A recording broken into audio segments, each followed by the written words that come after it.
Subscribe करें super TV channel को और बेल आइकॉन को प्रेस करें लेटेस्ट वीडियोस और इन्फॉर्मेशन के लिए।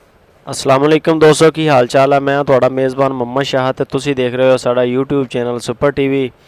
दोस्तों सब तो पहले तो साडे चैनल नूं करो सबसक्राइब ते बेल आइकन नूं करो प्रेस ताकि जिहड़ी भी वीडियो लाई है उहदी भरावां नूं बर वक्त इतलाह मिले।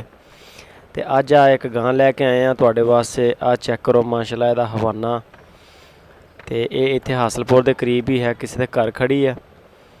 आ तुसी चैक कर सकते हो माशाल्लाह बड़ी ज़बरदस्त गां हैगी है। इहदा लेवा चैक करो, सहीवाल क्रॉस है चोलस्तानी दे नाल। ते आ मोक इनू लगी है थोड़ी जी, मालक इदां दे केयर नहीं करते। ते आ तुसी लेवा चैक करो माशाल्लाह इहदा 15 किलो इहदा दुध है, लेकिन ये दुध इन्होंने बच्चे नूं पिलाउण तो बगैर 15 किलो कराया।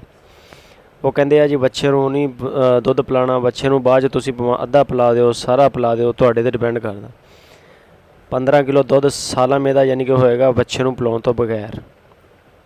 आ तुसी माशाल्लाह चैक कर सकते हो पिछे दे बच्चा।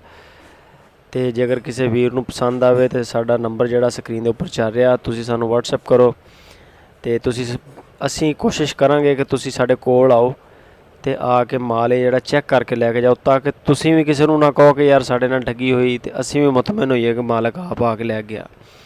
तुहानूं मालकां दे मत्थे लवा दांगे, और लख दी दे देण, कख दी दे देण, ओह उन्हां ते डिपेंड करदा। आ धार चोण लगे आ बच्चे नूं, सिर्फ एवें थोड़ा जिहा मूँह मरवाए, इन्हें दुध लवाया ते लवा के ते इन्हें ना चोना शुरू करता। 15 सेर दुध यानी कि इहदा 2 टाइम का, एक टाइम का नहीं 2 टाइम का 15 सेर दुध। तीसरे सूबे या सहीवाल क्रॉस चोलस्तानी के नाल 1,80,000 रुपया मालक मंगदा है। कहंदा वा माड़ी मोटी गुंजाइश हो जाएगी, ज़्यादा गुंजाइश नहीं हैगी। छोटे छोटे सिंग है, बिल्कुल असील है गां, वैसे भी मारदी मुरदी नहीं है। जेकर किसी वीर नूं पसंद आवे तो स्क्रीन के उपर नंबर चल रहा मेरा अपना WhatsApp का, तुसी मेरे नाल WhatsApp ते कॉन्टैक्ट करो। मैं तुहाडा इन्हां नाल आ जाओ, तुसी इत्थे हासलपुर तुहानूं राबता करा दिंने ते तुसी जिथे तुहानूं मुनासिब लगे तुसी सौदा करके लै जाओ, चैक करके लैके जाओ। कार्गो दे विच जिहड़े आ ना, बाद विच अगर कोई बंदा कंप्लेन करे ना भी यार साडे नाल इदां हो गया, तो फिर आपदा भी दिल दुखदा ते अगले बंदे दे पैसे का नुकसान करिए तो फिर फायदा कोई नहीं।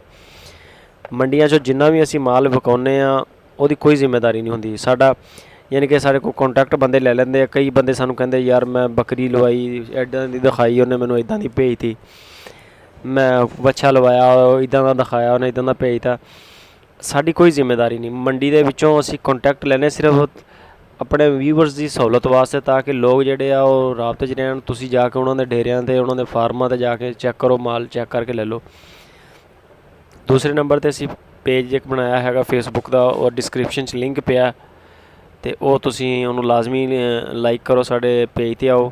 उत्थे भी इंशाल्लाह असीं फार सेल दी वीडियोज़ वगैरह लाने, मंडी दी वीडियोज़ लाने, तो उन्होंने भी इंशाल्लाह अच्छे तरीके नाल प्रमोट करांगे।